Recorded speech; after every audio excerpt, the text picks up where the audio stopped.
Description: Naruto Uzumaki lives in an alternate world. Welcome to the Naruto Story channel. Today is a new story. Before the start of the video, like it and subscribe to the channel, it's very important to me, thank you. Enjoy watching, everyone. Part 1. October 10th. At 9 p.m., behind a village hidden in the foliage, a girl with bright red hair was giving birth. Minato Namikaze, Hokage, or the ruler of this village, stood and held the seal of the great Kyubi no Yoko.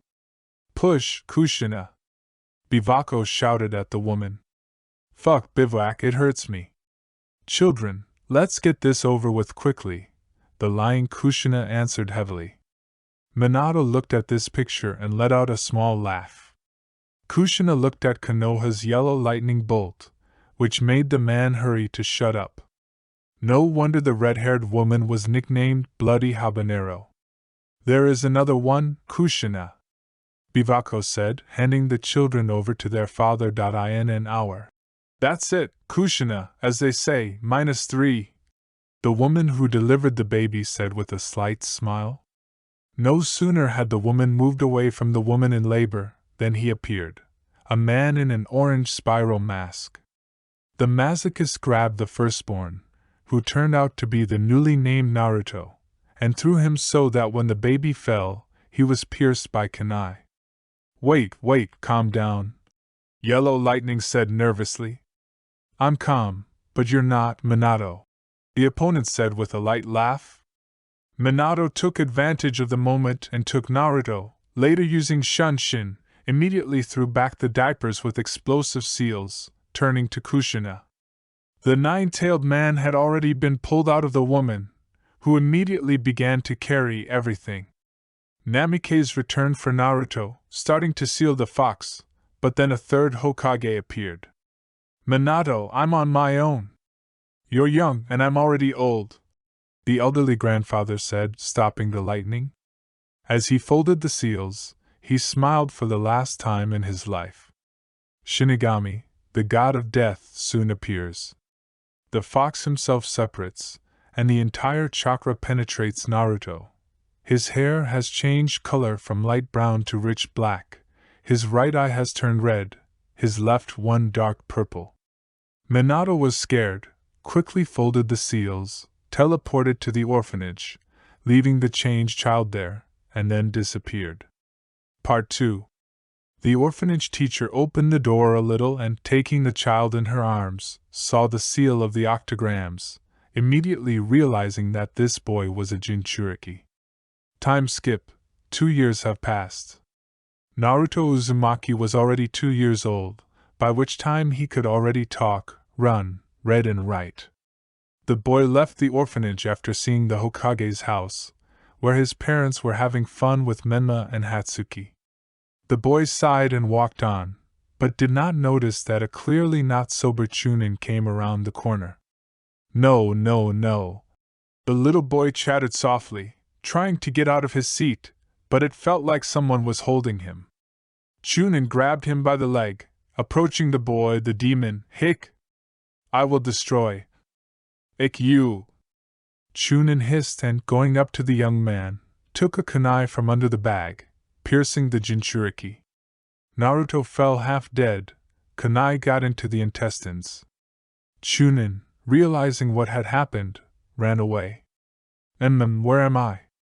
the black-haired man asked. Opening his eyes, there was a sewer in front of him. Naruto got to his feet. The water was knee-deep, and Purple-Eyed felt the breeze, immediately walking towards him. A golden cage appeared in front of Naruto. "Is there anyone?" the boy asked, a little scared, when suddenly sounds of pawing were heard from the cage and Kyubi no Yoko came out of the shadow into the light. "Oh, Haguruma, have you painted yourself?" said the fox, sitting down like a dog waiting for its master. I'm Naruto Uzumaki. Let's get to know each other." The fox immediately bulged his eyes and stood up, proudly raising his head. Kyubi was trying to figure out if this was the child from the prophecy. "What do you want, kid?" Wait, let me guess. Power? The fox said menacingly. And no. I would like to know your name and make friends. The fox understood. He had waited for him, the child of the prophecy. Kurama. My name is Kurama, and yes, I will be your friend, said the fox. Wow. Can I ask you something? The boy rattled softly. Of course. Kurama-chan, where am I?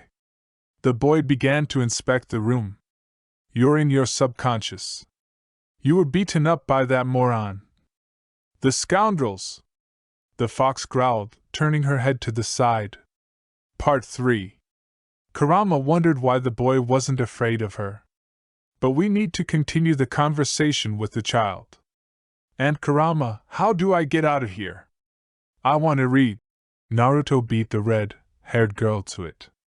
Just think that you came out of here and that's it, said the girl, sitting down on the floor.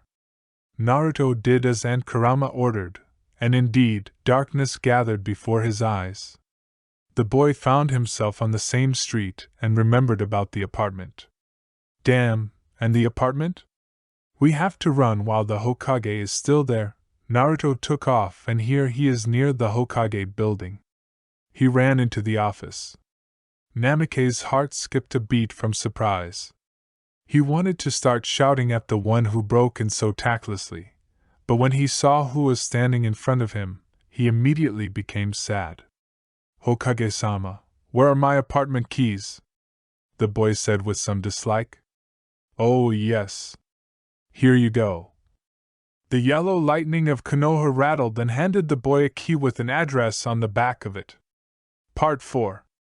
Naruto still did not know his address in the village, or rather, which street was which. Damn, it's not an option to ask passers-by, otherwise I'll go straight to the hospital. What should I do? That's right, Kurama-chan. A soft female voice was heard in Naruto's head. Look, go in a straight line to the 25th house and turn right, your apartment will be there. The boy realized that it was Aunt Kurama, and immediately followed her instructions. Naruto came home. All the walls were covered in soot and graffiti, the floors were not washed, but because of his wild fatigue, he did not pay any attention to it, immediately going to bed. Kurama's POV. And this boy is really cute. I want to teach him everything I know myself. The fox screamed, clearly with even more enthusiasm. NPOV of Kurama. The rays of the sun woke up a young man, as well as a girl banging a frying pan on the wall. Naruto did not understand who it was, and then realized that it was Kurama-sama. Kurama-sama, what are you doing here? So I'm cooking for him, treating wounds, and he's like, what are you doing here? Aren't you freaking out by chance? Kurama rattled off with obvious displeasure, and Naruto felt very ashamed, which caused him to blush. Excuse me, Kurama-sama, can you start training me? The boy said quite calmly. Of course, Naruto, the fox smiled slightly, gently stroking the boy's head. Part 5. Now go eat, Naruto. The fox growled quite loudly. Naruto was taken by the scruff of the neck and pulled to the table, where he sat down and began to eat, before saying, "Itadakimasu." There were pancakes for breakfast. Naruto took a fork and ate everything at once. Oh, you took everything and ate it, Kurama-chan whispered softly. That's it, I've eaten. Can I practice now, Kurama-san? The boy said, smiling sweetly. Kurama took Naruto by the scruff of the neck and pulled him to the training ground, because it was early in the morning and no one should be there.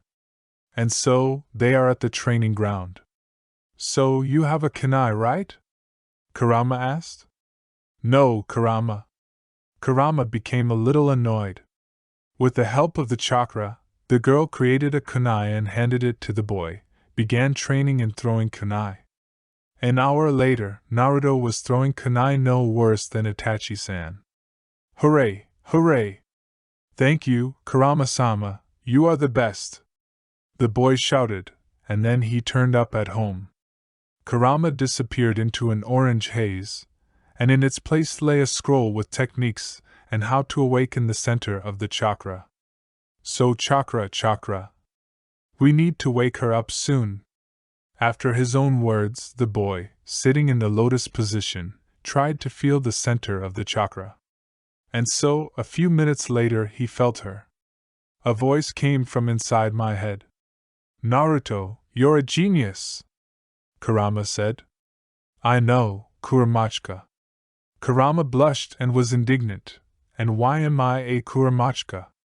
It's like you don't like it, Naruto said. Kurama could not oppose anything and therefore shut up. Naruto looked at the list of techniques.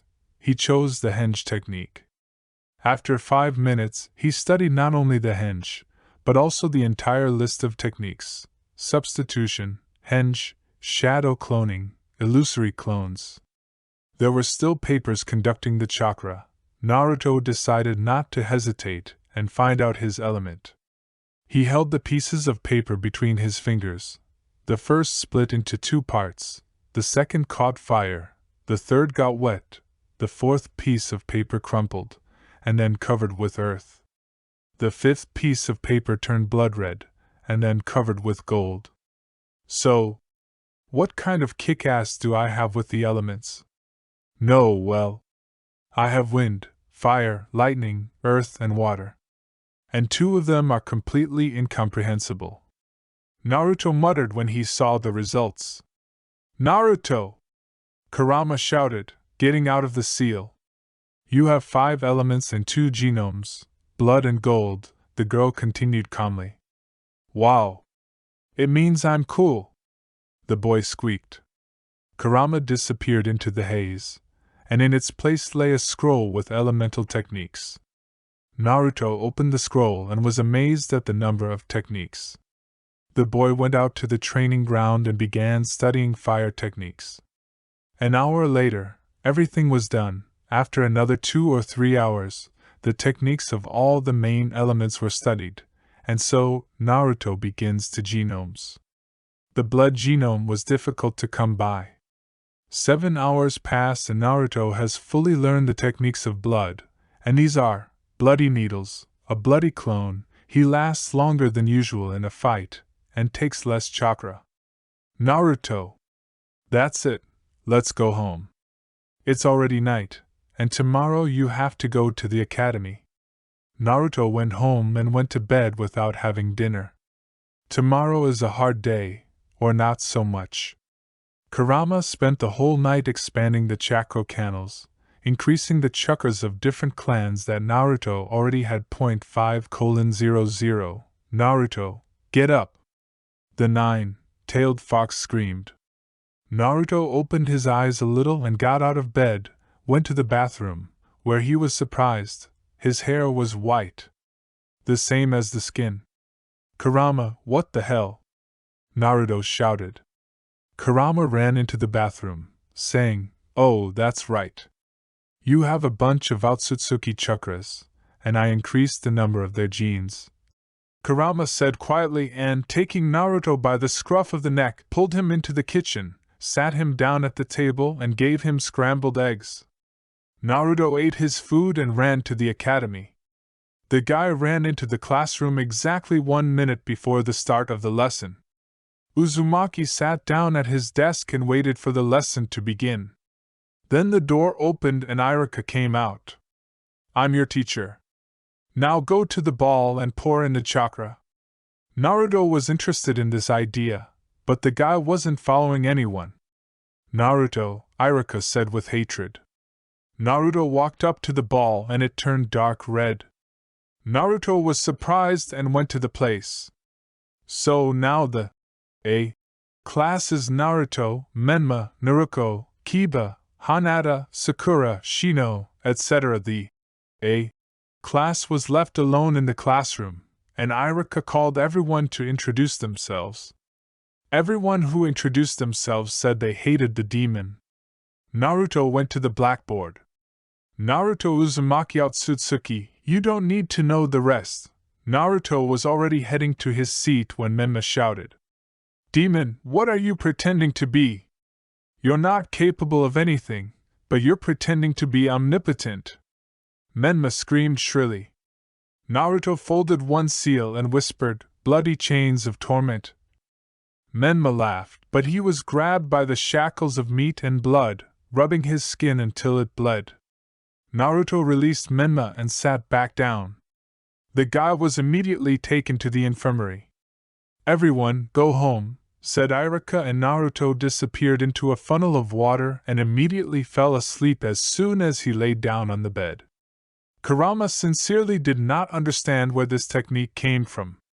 After all, there was nothing like that, and then a voice was heard. Ha, and who am I sealed in? Kurama shuddered. The voice was firm and languid. Who are you? The fox screamed. Suddenly, a demon came out of the shadow of the cage. A huge purple demon with a cosmic-colored tandem, and a Shinigami is sitting on his shoulder. What the fuck is going on? The fox screamed, examining this demon. The demon produced a huge release of chakra, and the boy was thrown into the subconscious. Kurama immediately checked the whole boy, noticing that there was no facial nerve on Naruto's face. Damn! What's happening? What are you? Kurama asked with hostility and malice in the form of a little girl. The creature unknown to her responded by turning into a small girl, just like Kurama. She had space-colored long hair, snow-white skin, and red eyes. She was wearing a long knitted sweater. Then she answered Kurama. I'm Kim Ohitaru, some kind of god. Once in a million years, I am sealed into a chosen person and I have to teach him everything that I know myself.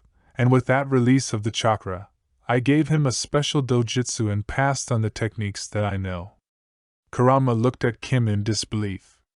Chakra and all that, but you destroyed his facial nerve. He will be like a stone now. No more smiles, no more. Kurama spoke with resentment and anger in her voice. She pushed Naruto out of her subconscious, and immediately the alarm clock rang. Kurama briefly told the boy what had happened. So now I have super eyes and I'm a rock? Something like that. Naruto quickly packed up and ran to the academy. Naruto sat down in the academy classroom. Since the teacher has not come yet, the boy has gone into the subconscious. Kurama! The guy shouted and a fox came out to him. Naruto, let's go, we need to introduce you to the one who gave the super eyes, Kurama said absolutely seriously. Naruto went after the fox, as Kima appeared in front of them.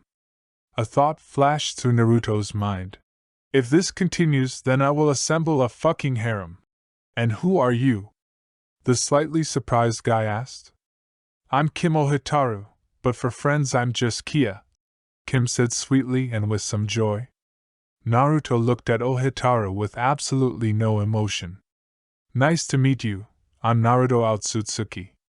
Kurama threw Naruto out of her subconscious because the teacher had already come to class. Kia P.S. Kimmy has a double name, Kia and Kim. It's the same person, just two names. Then I'll explain it in the story. She looked at Kurama angrily. And why did you throw it away? Ohitaru asked. The fox immediately replied. Well, he has a lesson, as it were.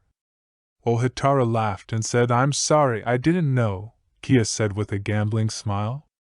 Meanwhile, Naruto has Iruka entered the classroom and Naruto, as if on command, stood up. The guy felt someone's gaze on him and looked in the direction of the one who was boring into him with his gaze. It was Ino Yamanaka. Naruto immediately scanned her emotions. It was love and interest. The guy turned back and thought, my heart belongs only to Kurama, although Kia is nothing like that. And Ino, too. Fuck, I'm really going to build a harem for myself. Although it is possible if I'm going to restore Uzushio. Naruto! Kurama's voice sounded in my head. She read his mind. I give you permission to make a harem. But grow up a little more. Naruto mentally said, Cool, I'm going to join the draft anyway, So I'll grow up, and then I'll assemble a harem. Naruto called out to Irika. Children, now you will go through the commands. Naruto wasn't listening to anyone until he heard, Team number 7, Naruto, Menma and Ino. Your sensei is Kakashi Hatake. Ino is on Naruto's team, because there are 2 Yamanakas in the class now. Ino Shikacho's team got not Ino, but another Yamanaka. After 3 hours, Kakashi showed up at the classroom and examined his students. I don't like you anymore, go to the roof, said Kakashi and disappeared into a white haze. It was a clone. Naruto took the blushing Yamanaka by the hand and teleported them to the roof, where he released her and sat down on the concrete next to Kakashi. Menma came running to them. How dare you? Do you know who my father is?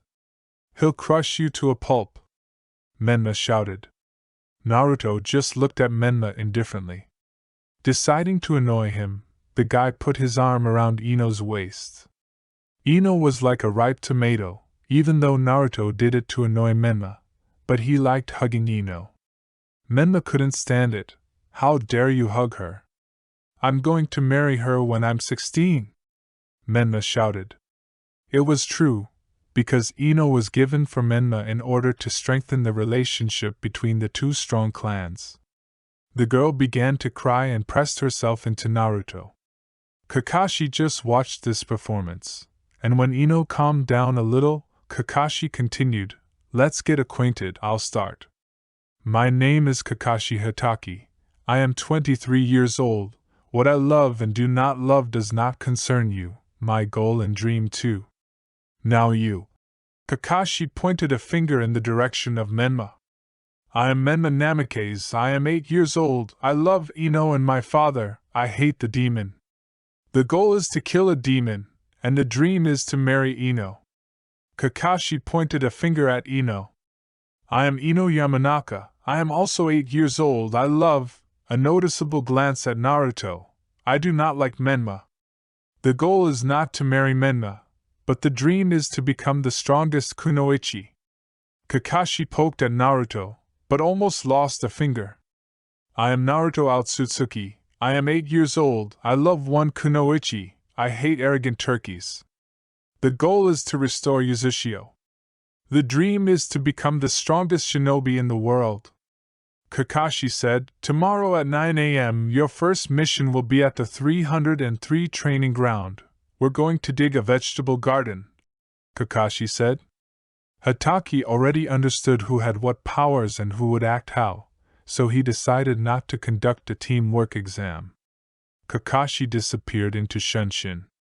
Menmi took Kushin to go to the training ground to train. Only Ino and Naruto were left on the roof. The guy said, Do you want to go to the draft with me? It will make us stronger.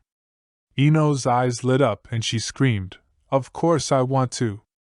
Naruto showed the girl the seals, then they folded them and appeared in the summoning. Shinigami flew to them and said, You are in the summoning of the gods. This is the strongest call in the world, no one has ever been able to master it. Naruto looked at Shinigami and seemed to see him every Monday, said the god of death, gifts, Shinigami. What is it? Can we have your call? Shinigami, clearly taken aback by this, replied, Naruto, you can master our summoning, but I will send your girlfriend to the phoenixes. Naruto glanced at Yamanaka. She nodded and disappeared into the white haze. Shinigami, how long will the training last? The guy asked. Shinigami looked at the guy. 100 years will pass in this world, and 10 minutes will pass in your world. Your girlfriend's going to be exactly the same. Naruto thought for a while and said, Yes, no problem, let's start learning. Shinigami liked this attitude. He beckoned Naruto to follow him, and they went out to the training ground. The guy clearly did not expect to see a landfill here. Okay, now it's a warm-up. Run 3,000 laps around the training ground, then do 2,000 push-ups and squats, and when you're done, call me. Naruto felt like an electric shock. It seems to him that he has never done so much, but he realized that there was no choice. He also clarified. Is it possible to use the chakra? Shinigami nodded and disappeared into the black lightning. Naruto started to do the exercises. An hour later, he did everything and the guy called Shinigami. This has been going on every day for 50 years, and now, at the end of them, they have moved on to techniques and conscription. So another 50 years have passed. By their expiration, Naruto was able to summon all the gods and travel the worlds. He also knew how to seal as well as Shinigami. He could create chains that could not be broken, create anything. It was enough just to pour the chakra into the air and imagine the object. He also learned how to attack. He also poured chakra into the air and then poured it. The enemy was simply squeezed into a pancake. The guy called it the air room, and trillions more techniques. Naruto, it's time for you to return to your world, said Shinigami humbly. There was sadness in his eyes, because his only true friend was about to leave. Okay, I'll be back, old man, said Naruto and disappeared. Shinigami just lowered his sad gaze to the floor. Naruto appeared next to Ino at the training ground. They went home and went straight to bed. The next morning at the training ground. Today we will go on the first mission, said the young Hatake. Everyone was looking forward to the mission. Are we going to dig vegetable gardens again? Menma squeaked angrily. Kakashi, clearly tired of Menma's behavior, said, Menma, we will not dig vegetable gardens, but I can change the mission at any time. Kakashi grinned behind his mask and watched as the entire team's facial expressions changed from a smile to fear and hatred of Menma. Ino, although she made a promise to herself not to hit anyone, as Sakura does, decided that it was time to break it. Ino poured all the chakra into her hand and the element of fire and hit Menma on the neck. But why did she add fire slap technique? Naruto looked at Ino and said, Ino, don't get so excited.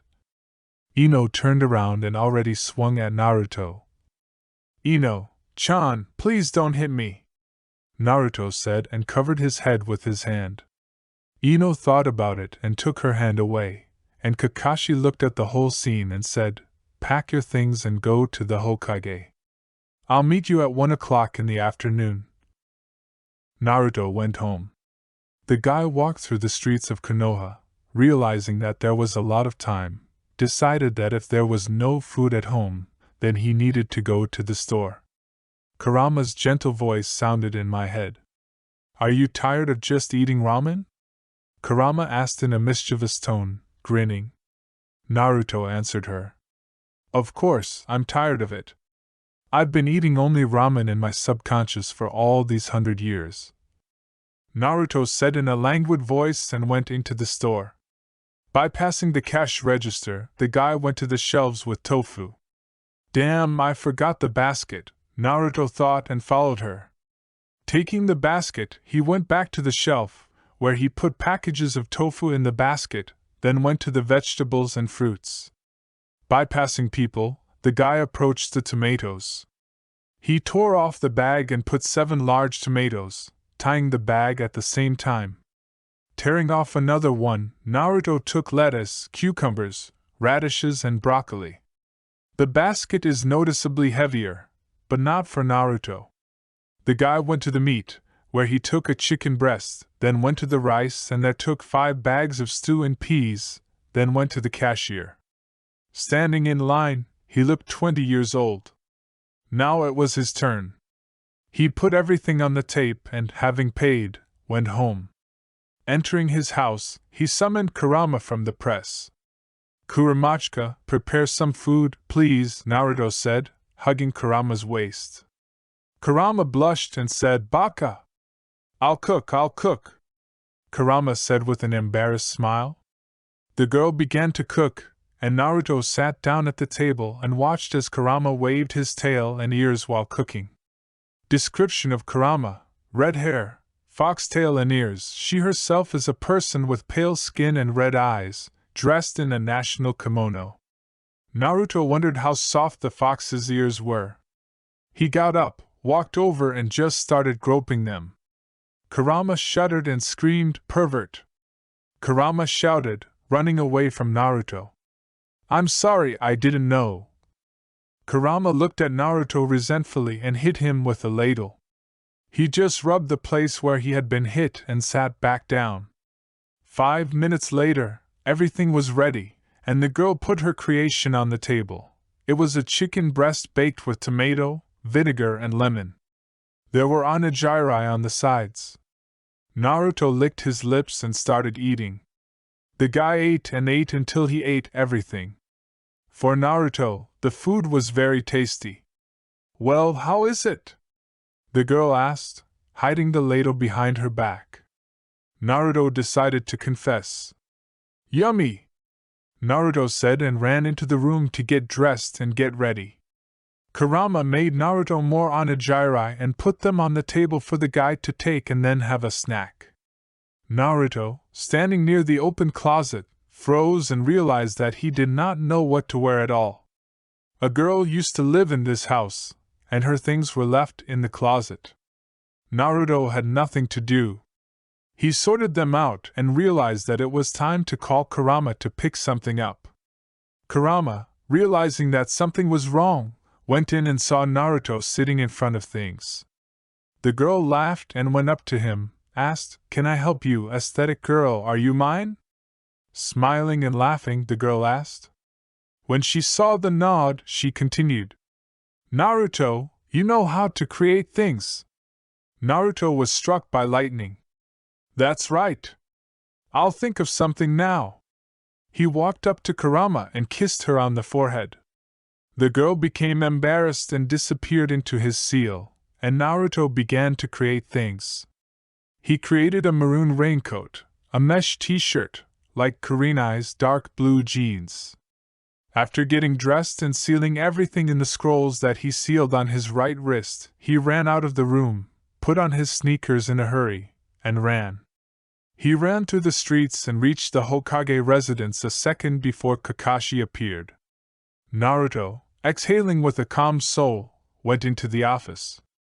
Kakashi, Ino and Menma were already standing there, although Kakashi had just appeared in the office, but made a remark to Naruto. Naruto nodded and stood next to Ino.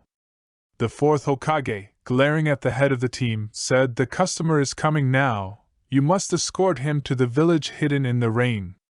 Menma sighed happily and began to wait impatiently for the customer. At the same time, the door swung open and Tazuna's thumping carcass stumbled into the office. Immediately, with a dissatisfied tone, he exclaimed, "And these suckers will protect me? Whose black hair is this? Probably the ballast of the team?" Tazuna exclaimed, hiccuping in the process.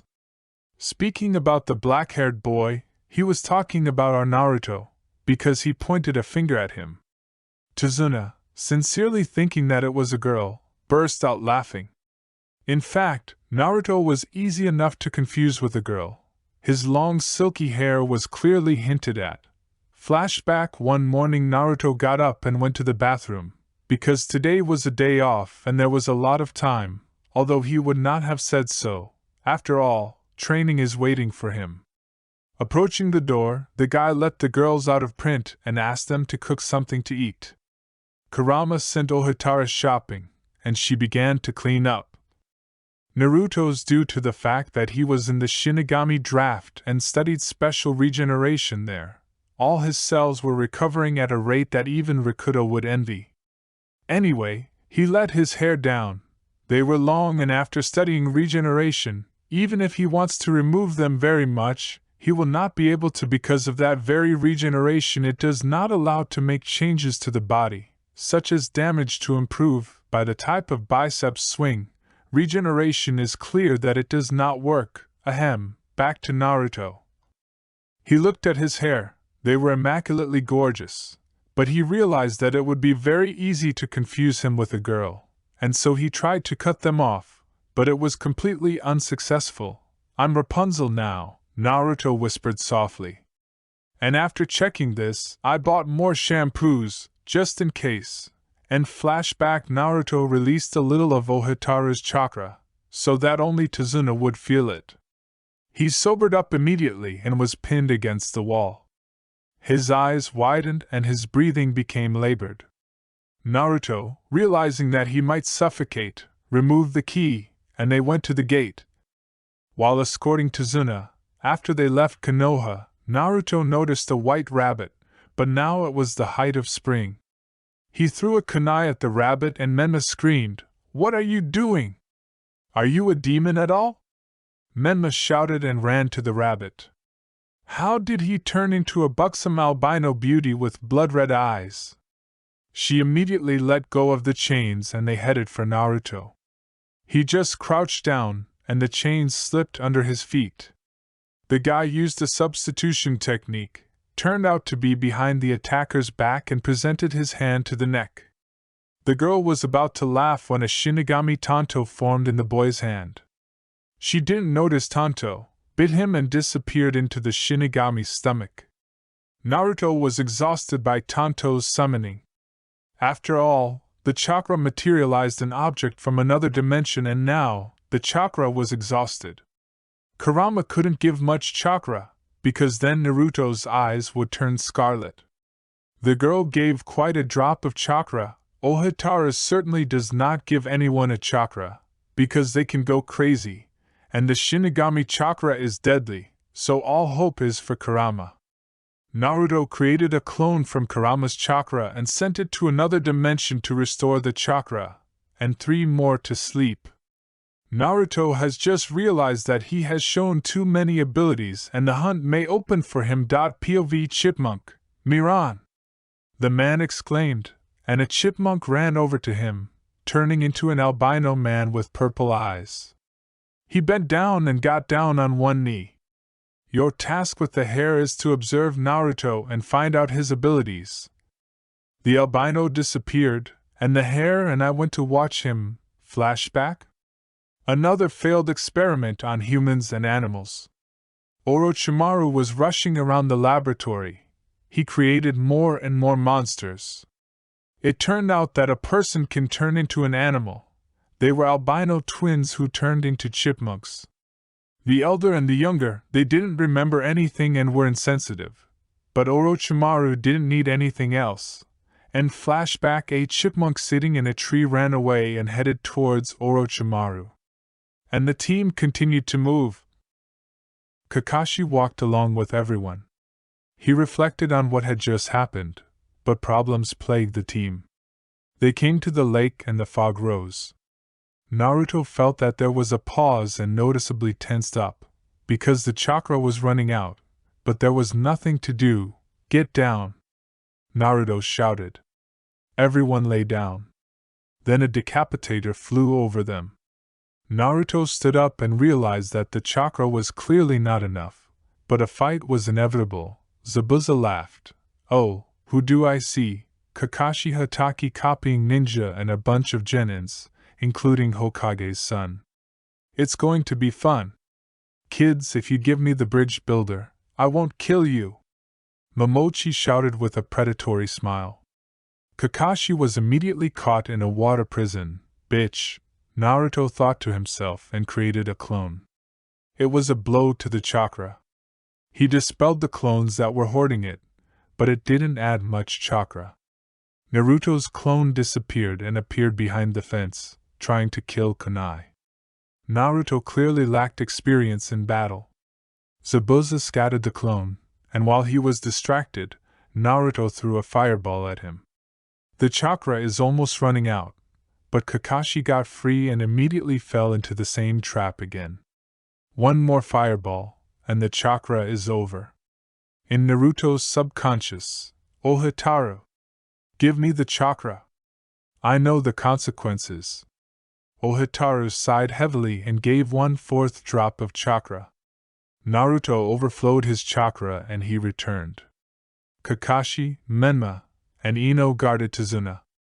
Bone wings burst out from behind Naruto's back, after which blood flowed, the torn flesh fell to the ground and Naruto screamed shrilly. Blood trails flowed from his eyes, they turned white and glowed. The guy lit up and flew to Zabuza with a white Rasengan. The wings were covered with feathers and looked like angels. A white sphere pierced Zabuza and he coughed up blood, immediately lit up white and disappeared, and the decapitator turned into an attractive girl.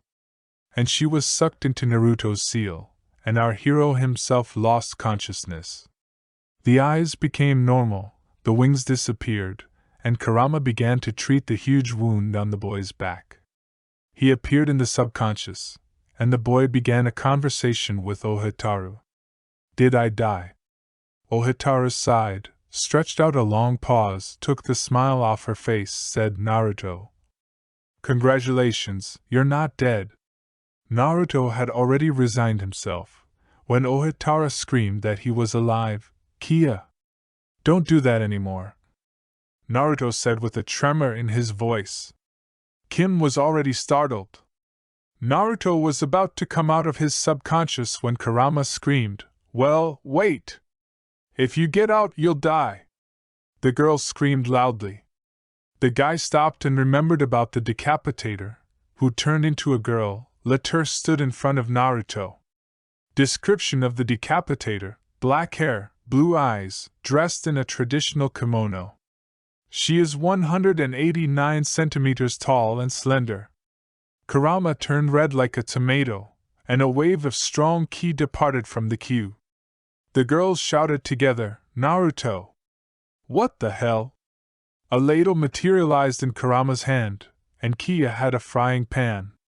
They ran into Naruto and hit him on the head. Don't hit me, please!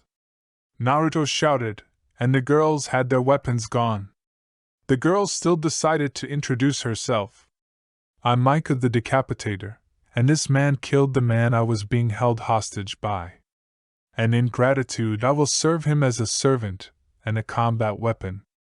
When Mika started talking, everyone fell silent, and after she finished, the girls exhaled and said, I am Kurama, sealed in Naruto. The nine-tailed fox. I am Kia, Kim Ohitaru, also sealed in it. The girls smiled. Naruto, realizing that Kurama would treat him for about a day, decided that it was time to ask Kia about who she was. Kia, I think it's time for you to tell your story. Ohitaru sighed and began. It's going to be a long time, but if you want to know, I used to be just a human being, but one day I was caught by bandits and inspired with the power of another person. He died, and I accepted his power and became like this.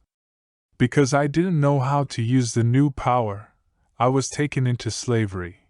I was beaten and raped, but then a murderous chakra burst out of me and killed the man I was enslaved to. Over the years, all this went on until I learned how to use the force, and then they began to seal me. But after years I became free, and so, once, on your birthday, I was teleported and sealed in you. Everyone was imbued with the girl's story. Naruto went up to the girl and hugged her, and Kia wasted no time kissing him on the forehead. So, what about your name? Naruto asked, and Kim just sighed and started, I'm not alone in this body.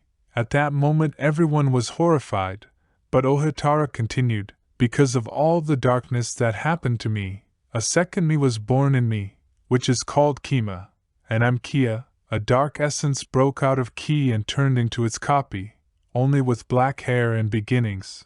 I am Kim Ohitaru. To make it clearer to you, you can consider me Ki's twin. Everyone was stunned, and Kim went up to Naruto and kissed him on the lips, after which everyone grimaced. Kia, Mika and Kurama thought I was going to mess with him. And Naruto blushed sharply and twisted into a smile. His facial nerve returned to order. Naruto thought to himself, it looks like I'm really going to assemble a harem. The girls scanned his mislai and Kurama said, Naruto, go to the outside world. Naruto disappeared into a white haze, and a round table and chairs appeared in his subconscious. Everyone sat down and the girls started the meeting. So, dear girls, I know that we all want Naruto's love, and since he is supposed to be completely flying, Kurama began, as the girls shouted in chorus, he will be mine alone. Kurama sighed and continued, we can create a harem with him. Ino Yamanako can also enter it, since she is also in love with Naruto. The girls sighed and just accepted this information calmly. The table and chairs are gone. Meanwhile, Naruto woke up in the house of the bridge builder. And as soon as he woke up, he saw Ino. When the girl saw that the black-haired man had woken up, she attacked him with hugs. Naruto blushed and hugged her back, and as soon as Ino let go of the guy, he got a slap in the face. Naruto whined. And there was no need to scare me. I thought you were already dead. Naruto looked at Yamanako and smiled. Standing up, the guy said, Don't worry, Ino, I'm fine. At that moment, Menma and Kakashi came into the room. Demon, why are you still alive? The guy squeaked, and Ino at the same moment shouted at the upstart, Menma, shut up. Ino shouted. Kakashi just watched the children, and when everyone was quiet, he said, So, we still have Tadzuna to guard on the bridge, so, let's go. Naruto immediately got up and, full of energy, ran to the bridge, followed by Ino and Menma. Kakashi just teleported. Time skip 5 hours. The guys watched the construction of the bridge for 5 hours, and a few days later they all went to Konoha. The path was smooth and calm. Time skip 3 weeks. Naruto decided that living on welfare was not a grateful thing and decided to join the ANBU, namely at the root. He went to see Danzo. Within minutes he was standing in front of the village elder. I would like to join the ANBU, said Naruto, waiting for Danzo's reaction. Good. A bird. The man replied and called one of the ANBU. He appeared and knelt in front of the elder. Did you want something, Danzo-sama? Anbushnik asked. Yes, take this boy out.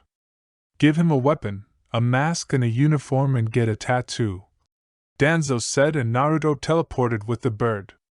Choose a mask or tell me which one you want, said the bird monotonously. I want a white fox mask, Naruto said.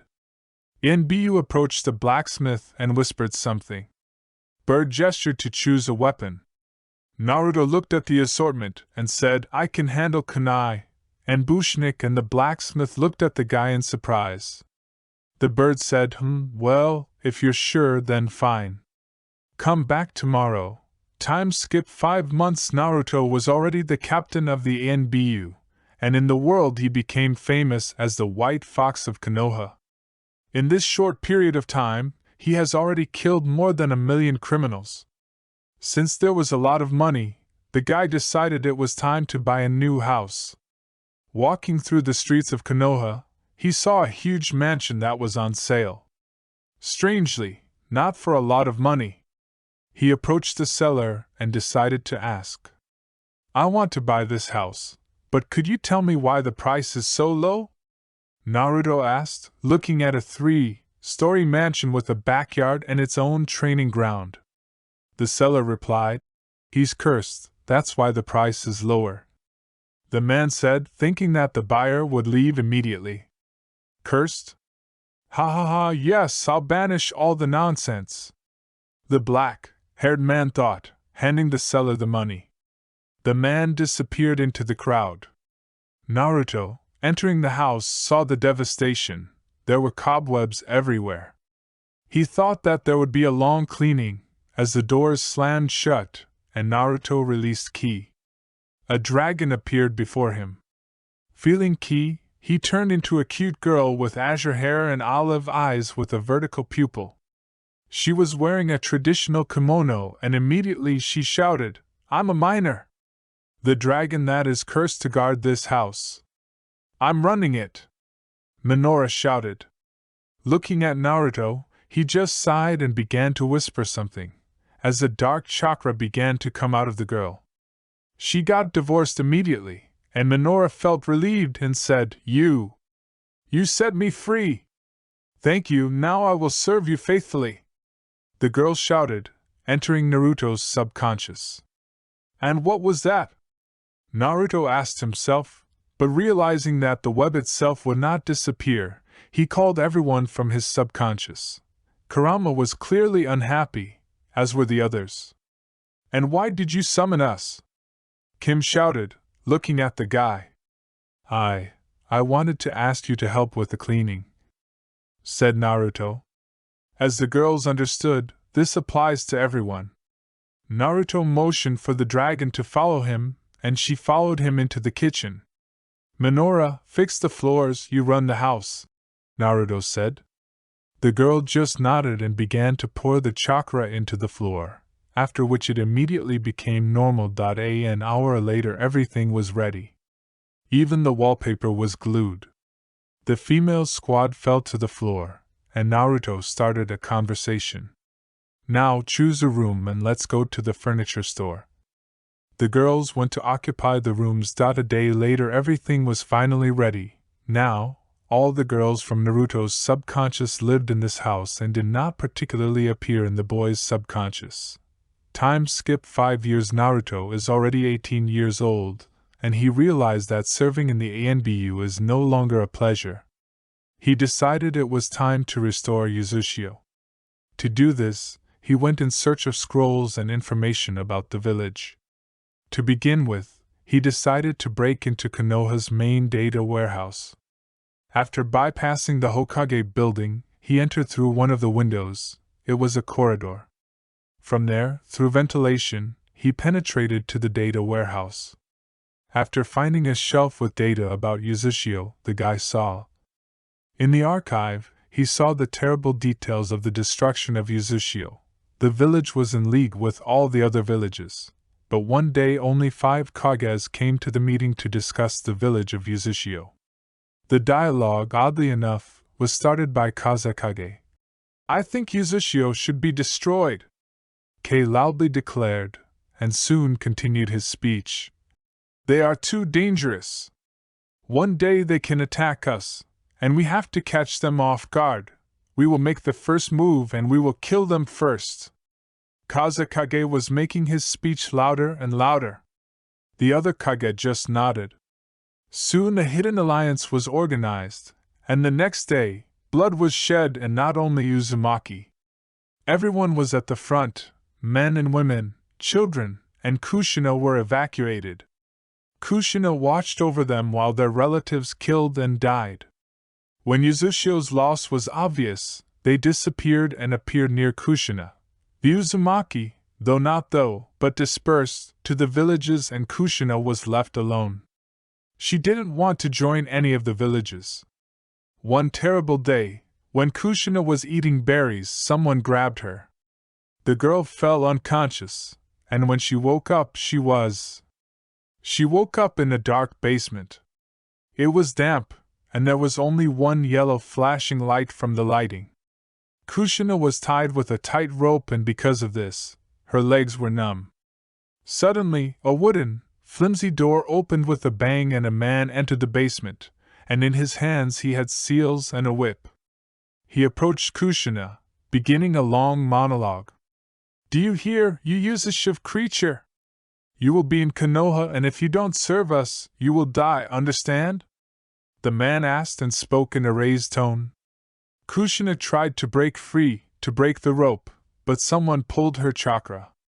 The man tore the tape off the girl's mouth with a sharp movement of his hand, and she screamed. "I will never serve anyone!" Kushina shouted. The guy took the whip and hit the girl in the face several times. Such torture lasted for 3 days. Until Kushina broke down, she was taken out of the basement and thrown at the feet of the Hokage. He, in turn, took Kushina by the scruff of the neck and dragged her into his house. In the middle of the way, Kushina finally got to her feet and followed Namike's. When they arrived at the house, Minato said, "Now you live here." Time skip 10 months. Kushina gave birth to children, and after that you already know the story. The fox escaped the orphanage. After that, Kushina. The end of the Umbu archive. Naruto looked thoughtfully at the last lines. He tried to find more documents, but finding absolutely nothing, decided to take a walk around Konoha. The guy himself did not notice how evening came. Naruto strolled through the park, walking slowly. He looked at the empty benches until he heard a quiet sob somewhere nearby. The guy followed the sound, and when he saw Ino, he ran to her, immediately sitting closer, confidently putting his arm around her shoulders. She raised her red and swollen eyes to her lover. "Ino, what happened? Come on, you'll spend the night at my place," Naruto said confidently, looking at the girl excitedly. She just got up from the bench and took Naruto's hand. He stood next to Ino, who came closer to him and pressed herself against the guy's side, starting the story. "I quarreled with my parents, and they kicked me out of the house," the sobbing girl said.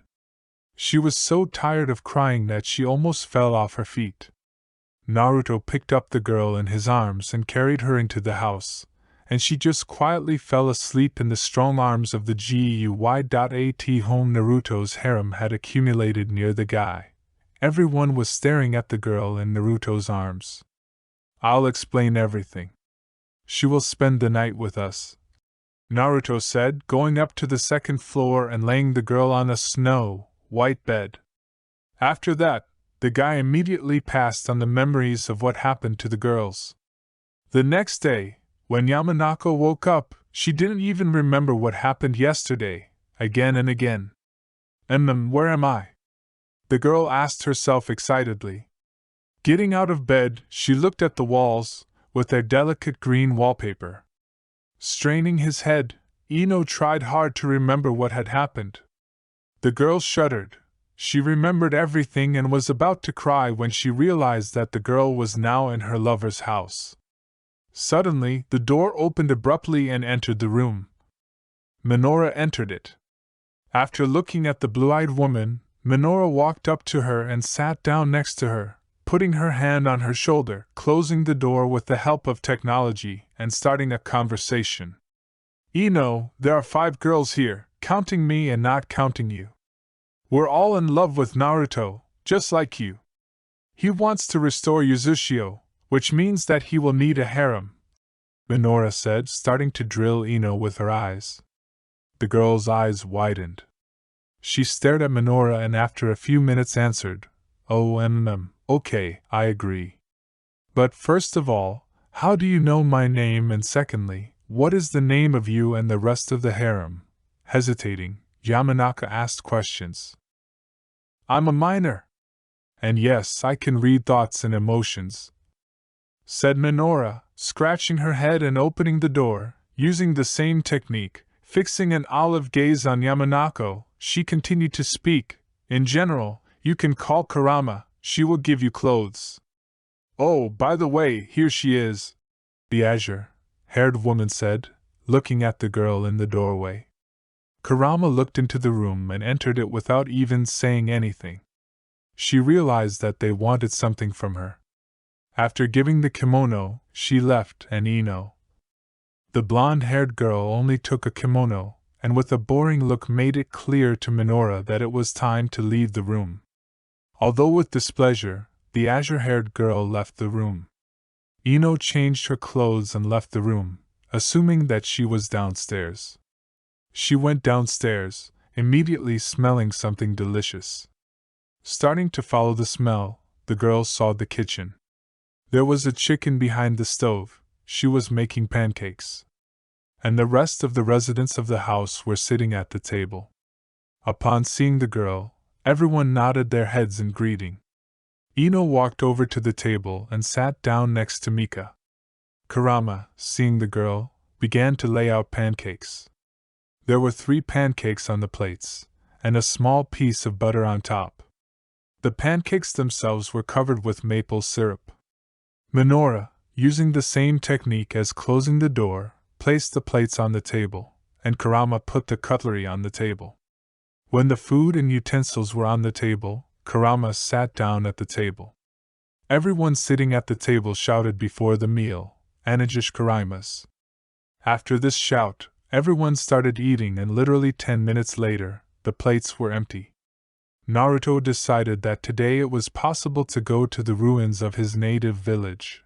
After 3 hours the boat, overloaded with people, was already sailing to the shores of Uzushio, when a three-tailed one appeared from under the ground. "You are not Uzumaki," Isabu said in a terrible voice. Naruto jumped off the boat and swam up to Isabu. The tailed beast only waved its paw, intending to kill the boy, when the strong energy of the Uzumaki clan wafted from Naruto. Isabu carefully picked up the guy and transferred him to the boat. With a growl of displeasure, Isabu moved the boat and hid under the water. Looking at what used to be a country, tears welled up in my eyes. Passing through a fragment of buildings, a scarlet glow appeared from behind one remaining wall, apparently a house. Naruto walked around the wall and approached the thing that was emitting the glow. The scarlet light hit my eyes, and then, literally a second later, the glow disappeared, and a scroll and a katana appeared in my hands. Naruto came out onto the path they were following, squatting down and unwrapping the scroll. It read, "Dear Naruto, I'm writing this 5 years after you disappeared. I understand that Minato is involved in this. Son, I wanted to be with you, but Minato put bookmarks on me. I was able to destroy them, but they will return soon, so I want to give you this katana. I used to use it, it never dulls, it also takes souls. When you kill, you become stronger. I think you don't know my story, but that's not the point right now. No way. Do you hear? Don't believe Minato in any way. He's not who he seems. When you're 19, come for a ramen on your birthday. I think you can handle the katana. In general, restore Uzushio." With these words, the scroll ended. Naruto and the girls reading this were at a loss. The guy looked at the katana, turning it over in his hands. "I'll go back and buy a scabbard, but for now," Naruto thought, sealing the katana in a scroll, and he gave Kushina's message to Kurama. She, in turn, moved him into the subconscious. They continued to move. As the katana scroll tore, she came out of it, falling to the ground. The guy's eyes widened. "So, it looks like it can't be sealed," Naruto said the obvious thing. Picking up his katana, he turned around and walked back from Uzushio, although he could have just let one of the girls go. But then she would be offended, which is why she would not really like to catch the frying pan with her face, so they all moved to the exit. There was no boat in sight. Naruto just sighed and said, folding the seals, "A tree, a creature!" He shouted it out and a small boat appeared on the water. When everyone was seated, Naruto started rowing. "Don't you want to help?" Naruto asked, sighing heavily. Although he is strong enough, he did not use the chakra. The girls just laughed softly and continued chatting. In an hour it was already night, which is strange, because they spent only 20 minutes in Uzushio. Although, knowing Uzumaki, it could take years. Walking by himself through the streets of Konoha, Naruto decided that it was time to look into the ramenea. Naruto came up to her, sat down on a chair. He saw Ayam, who ran up to the counter and chattered. "Hi, Naruto. What will you have?" Ayam asked cheerfully, smiling broadly. "As usual," Naruto said, smiling at Ayama. She just blushed and went into the kitchen. Literally, 10 minutes later Naruto was finishing his 5th serving. After eating well, the guy put the money on the counter and went home, when a voice was heard from behind him, and there was something cold and sharp near his throat. It was Kunai. A strange man spoke up. "Give me the money if you want to live!" The man spoke angrily, as a katana appeared in Naruto's hands, and a clone appeared behind the man, who stuck a katana into the man's stomach. Naruto injured his neck and a small trickle of blood flowed out. "Oh, well, I'll have to ask Kurama to treat me," thought Naruto. As it was, the man began to burn in a bright scarlet flame. When only the heart remained, it rose and rushed at the guy on purple fire, flying into the chest and disappearing into the same purple fire.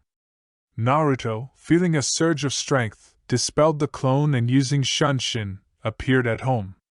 Suddenly, he fell unconscious and Kia ran up to him. Turning the guy over on his stomach, the girls saw a bunch of cuts, as if someone with a strong wind chakra had collected all the chakra and hit him. Naruto was bleeding profusely when Kurama came down to the noise.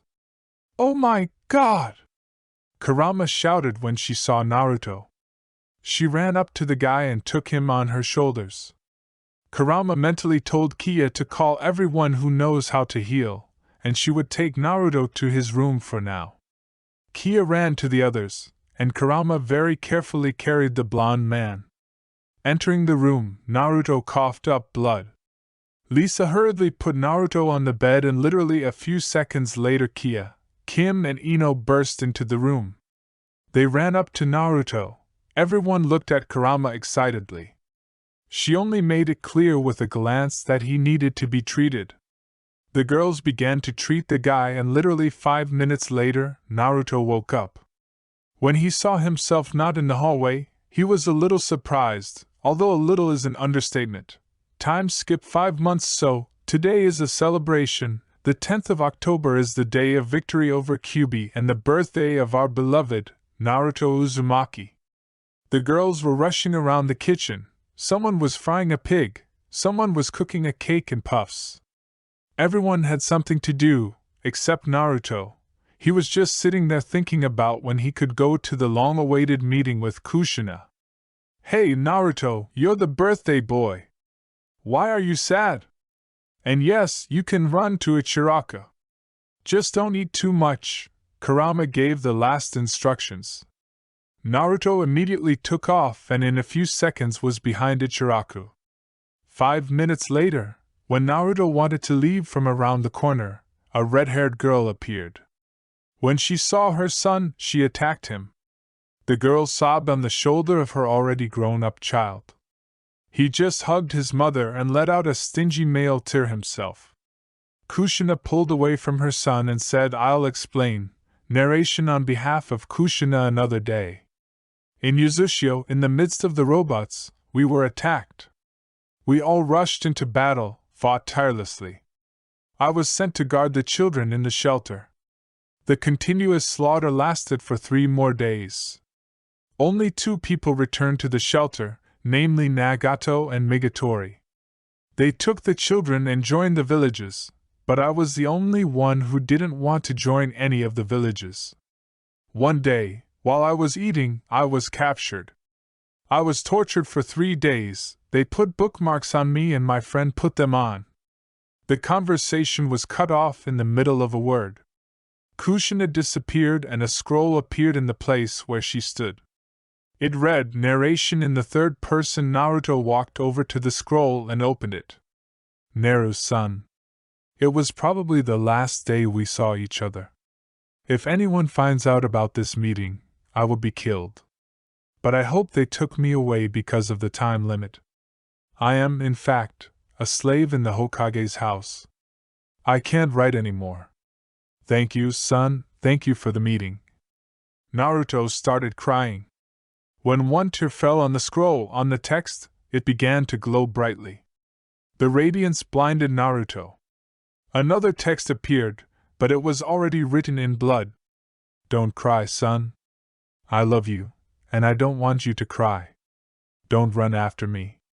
I'll meet you here in 5 months at 2 in the morning. For now. Mom. A whisper flew from Naruto's lips. With sadness, fear and death, he went to celebrate his birthday, although the mood was far from indifferent. He had nothing to celebrate without his mother. On behalf of Kushina, so I finished the conversation with my son, as a thought flew through my head. No, please, no! I begged in my head. 6 seconds have passed and I'm in the house. I don't want to come here. I fell on the threshold, and a man with golden hair stood up in front of me. Kushina, what did I say about the time spent on the street, without surveillance? Evil burst from Minato's lips. I just sobbed softly, and the man took me by the hair and pulled me to the 2nd floor. Narration in the third person. After tightening the habanera in the bedroom, he threw it into a corner. Listen here. Minato was talking as he approached Kushina. He took her by the chin and punched her in the nose. Blood flowed from Kushini's nose, and Minato continued to yell with wild hatred in his voice. Now this kind and handsome blonde man seemed 100% tyrant, although he was . If you're late again, I'll break your legs, do you understand? Shouted at the girl Minato. It was obvious from him that he was not joking, he was even ready to kill Kushina. He would not have disdained it. After all, he's an important person in the city, which is why he won't have a problem if Kushina complains to the authorities. And I, after all, had 2 more minutes, Kushina said, fainting. Minato, after these words, as he broke off the chain and began to break Kushin's bones, she screamed and screamed wildly. But Minato didn't care about that. He started hitting her in the face with his fist, causing Kushina's nose to spew blood. Kushina was covered in blood, she couldn't feel her legs. Now, for the first time, she hoped to meet a prince on a white horse who would save her from this hell. Although no, this place was much worse than hell. But no one heard the girl's screams. There are no princes, after all. Therefore, no one was going to save the female person. An hour later, Minato left, finally saying in a gruff voice, "Get up! Clean up this mess, cook some food and take care of the kids." Kushina coughed up blood. How much blood had she shed because of this man? She doesn't know herself, she was too sick. The girl climbed into the world of memories. And suddenly she began to remember her father. For what? For what, father? You knew why you took me here, why you left the village a month before the attack. But why did you give me to Minato? I still want to live. Thoughts flashed through Kushina's mind. Nov Naruto. I feel something wrong. My mother needs to be saved. That's right, Shinigami. The guy thought. Hey, girls, I'm going to the Shinigami for a minute, Naruto said and disappeared into a white haze, and our hostesses just sighed heavily. When Naruto got to Shinigami, he began to chatter. Hi, Shinigami. There's a case like this, it's Kushina. Shinigami just sighed heavily and flew up to the guy, looked into his eyes, so languidly and piercingly. Naruto, happy birthday to you. Shinigami said, turning into a middle-aged man. He took Naruto's hand and gave him some strength. Now, you can save your mother, Shinigami said, turning back to his original appearance. Naruto smiled.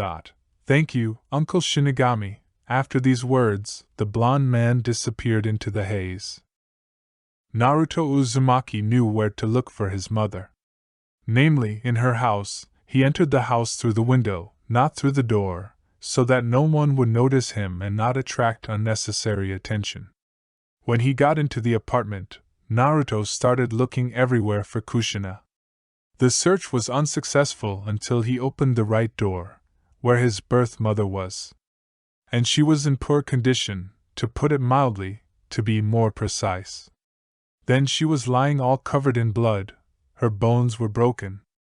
And on her beautiful eyes scarlet and beautiful tears were visible, which mixed with the color of blood.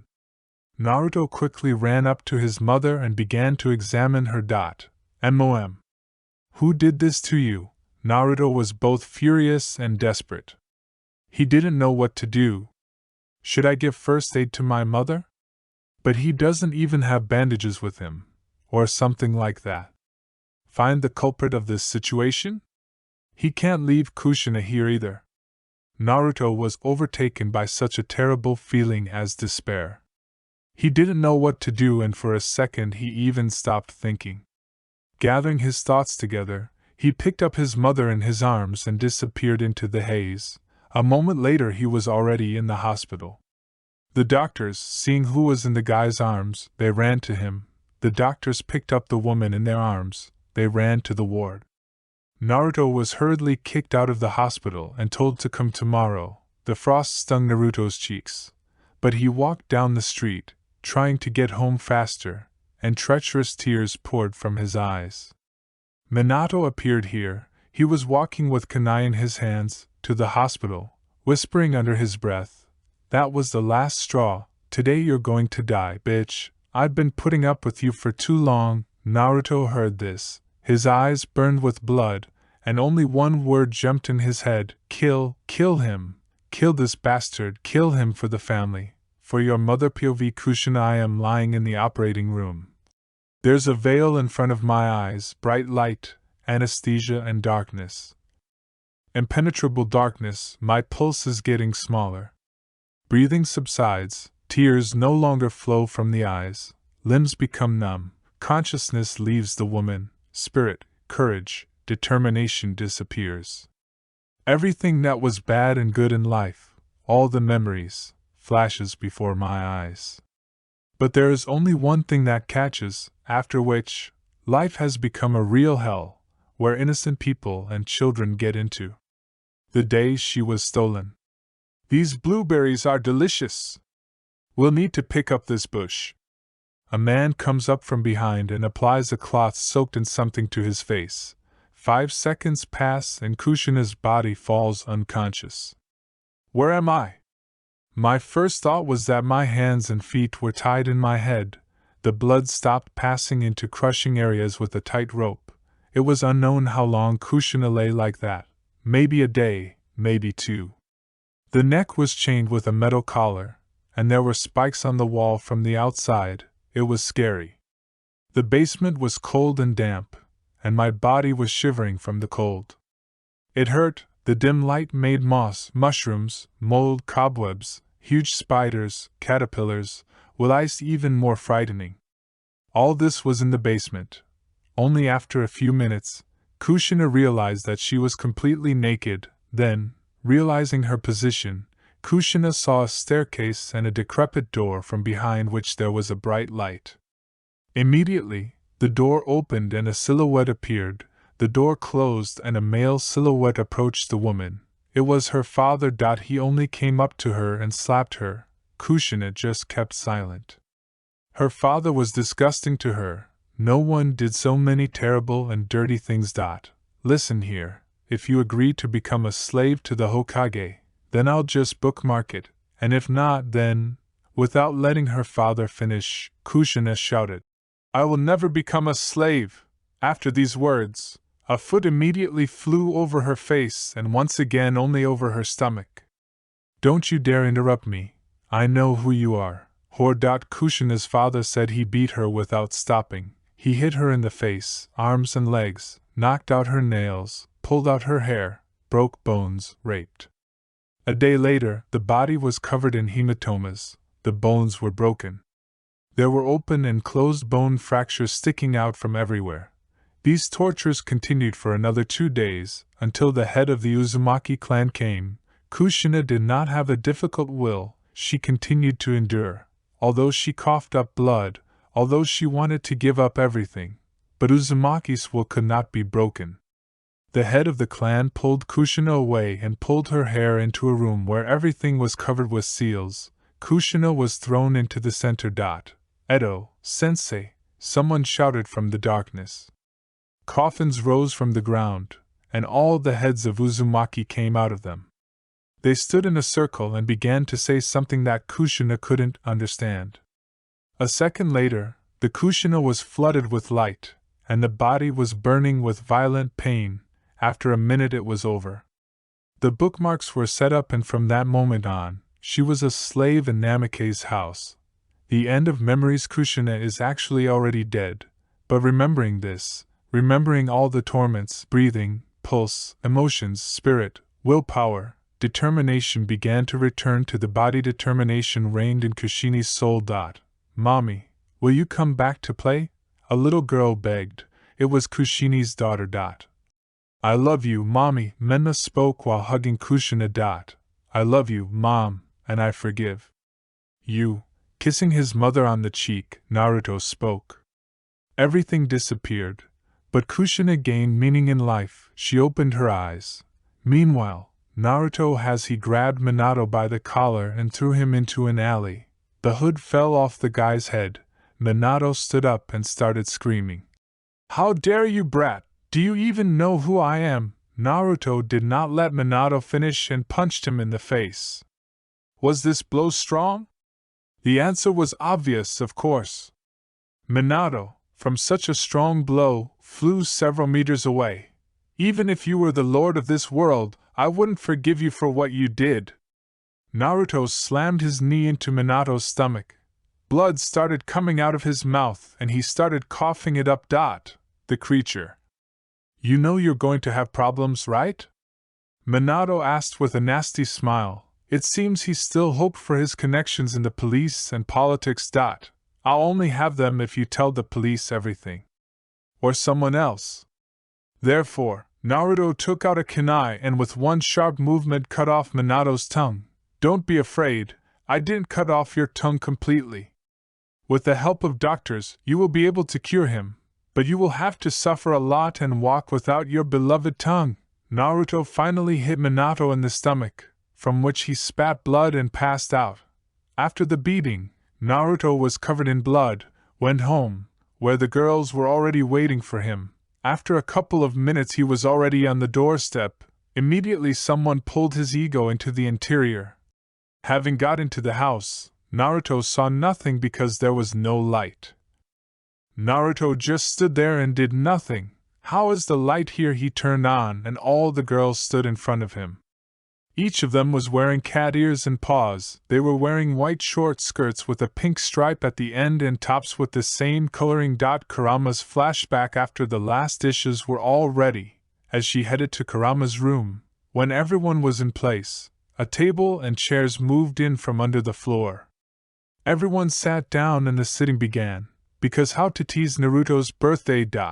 "So, Naruto turns 18. Mirora said, but was immediately interrupted. "Thanks, Cap.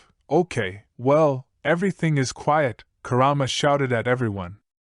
Everyone fell silent, and Kurama continued to speak. "He is 18, as you all know, just the period of growing up/maturation, which means..." Kurama paused and the girls smiled mysteriously.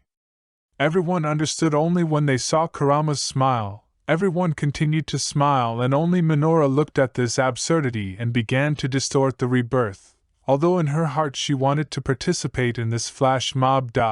"No, no, no, I will not disgrace myself," Minora screamed, covering herself with her hands, but although forcibly, she was disguised as a cat. After everyone was ready, they went to the door. Kurama also remembered a few more details there. Stockings and collars immediately appeared. They immediately began to pull it all on Minora. Of course it looked more like rape, but who cares? After everyone was finally ready, Kurama moved the firecrackers and everyone eagerly began to wait for Naruto. The end of the flashback immediately, a small trickle of blood flowed from Naruto's nose. What's going on here? Was Naruto asking? The kiddies ignored the guy's question and only blew up firecrackers. Rainbow confetti flew around the house. The girls pushed the guy at the table and sat down themselves. There was everything on the table that one could wish for, but Naruto immediately grabbed a napkin and wiped the blood from under his nose. The girls ate without even suspecting anything. Naruto found it difficult to overcome thoughts about his mother. It was painful even to remember what condition she was in. But the realization that she could die hurt even more. But Naruto realized that he would go to his mother in the hospital only tomorrow. The mood lifted at least a little. But I didn't even want to think about it. I just needed to distract myself. So Naruto started eating. Kushina opened her eyes. The doctor's eyes widened. This is the first case in practice when a person literally rose from the dead. The doctors were undoubtedly in deep shock, not knowing what to do. Everyone was staring at the chief doctor. It took him a couple of seconds to figure out what to do. He ran up to Kushina and made a couple of hand movements and the doctors ran away. Who went where and immediately ran over? Who with what? Kushina began to be bandaged and simply treated with the help of Yarian and Zitsu. Meanwhile, the mood. Oh, Minato. The pain burning through his body was unbearable. The body was convulsing, the body was almost crawling. Minato was crawling towards the hospital when a doctor immediately noticed him and ran up to him. He picked him up and ran to the hospital. Running into one of the wards, he put Minato on the bed and began to heal his tongue. After a couple of minutes, the language was normal, but it still did not work out because, as the doctor said, "We need at least a day of rest, without talking and even more shouting." Minato, although this did not suit, but he could not do anything. Naruto after another toast and a drained glass of champagne, Naruto went to bed. After all, it was not possible to get sleepy. Naruto came into the room and lay down on the bed. He felt hot and therefore he undressed. All his clothes flew to the floor, except for his underpants, of course. He opened the window and lay back down, passed out immediately. Attention hentai in the kitchen, the dishes were collected and then all the girls were happy. Immediately Kurama began to talk. "Okay, I found him first, so I'm going to steal his virginity," Kurama said, bringing the others down from heaven to earth. Kurama left the kitchen.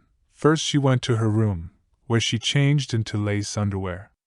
After that, she went to Naruto's room. Last warning HENTI. Kurama entered the room and closed the door, immediately setting up a sound and electric barrier. She went to the bed and woke Naruto. He immediately turned red, and Kurama immediately lay down next to him. Naruto was clearly embarrassed and didn't know how to understand it all. "Naruto, this will be my gift to you," Kurama said and kissed Naruto. Alcohol acted on the blonde. He put Kurama under him and began to kiss passionately. The tongues slid across the sky, intertwining with Kurama's tongue, although there was almost no alcohol left in the body. But Naruto could no longer stop. The kiss broke as Naruto immediately moved to Kurama's neck. He kissed her and immediately bit the skeleton of the hickey. Kurama squirmed and moaned. Naruto took off her bra and began to lick her nipples.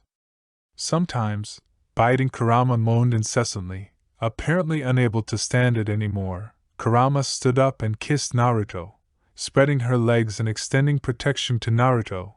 It seems at this moment, Naruto finally sobered up and pushed Kurama's hand away. He got dressed, handing Kurama a bra. Although she was reluctant, she caught him and only lay down next to him. It seems that Naruto was not attracted to sexual relations, but lying next to him in a hug is not bad. Naruto hugged Kurama and calmly fell asleep as if nothing had happened. "Well, damn it, I knew I had to get him even more drunk. All the plans fell through," Kurama thought as she fell asleep in Naruto's arms. The barrier was removed by morning. Soft rays of light penetrating through the non-dense blinds disturbed Naruto's dreams. His eyes opened slightly, illuminating this room with his gaze. There was not a single thought about anything bad in his head. Only soft dreams of meeting with his family passed in his head. Naruto began to try to get up, although the mood was to lie without getting up thinking about the light. Still overpowering wet thoughts, he stood up as the reaction of the chicken followed, slightly opened his eyes and whispered softly, "Don't go away." Naruto turned red. There were more and more reasons not to leave. But remembering his mother, he only gently whispered, "I have to go." Naruto took his hand away and got out of bed. The springy mattress creaked under Naruto's weight. A couple of outfits were hanging in the closet. Sorting through hangers, the gaze rested on one dark purple raincoat, a white jacket with a cuff on the arms, black trousers with a bell-bottom from the knee, metal chains, mittens in a net, and one earring in the ear with an emerald in the middle on a wave of a small-sized ball of metal. An emerald in the middle was seen and attracted attention in such an attention-grabbing way. Naruto wanted to go to Konoha, namely, to the hospital. But first he went to the bathroom, carried out all hygienic procedures. He let his hair down and combed it. He took one of the hairpins on. It was not a big skull. He fastened it on the bangs. Now it was possible to leave. But an hour remained before the opening of the hospital, so while Naruto was going down the stairs, He thought about what he would do this hour, but when he went out on the porch, Naruto took out a pack of cigarettes from his pocket with a sharp movement. He is 18. He leaned on the fence and lit a cigarette. The part was already on the ground, having extinguished the cigarette, but Naruto began the journey. He was clearly in no hurry. The thought of breaking into the hospital did not occur to him. At least this upset Kushina. Passing through a dark alley from Spiny, a voice was heard. "Hey, pretty girl, shall we meet?" Naruto thought that this was not addressed to him, although he looked like a girl of 12 to 13 years old. But he did not think that, so much so that he just continued walking when he was grabbed by the shoulder and pulled back. "I told her let's get to know each other," some guy said, pinching Naruto. He just laughed. "What's funny?" The guy asked for explanations, and Naruto only laughed louder. But through laughter he said, "I'm a F guy," sincerely trying not to laugh, and the guy rolling up to him turned red like a tomato and tried to hit Ego in the face.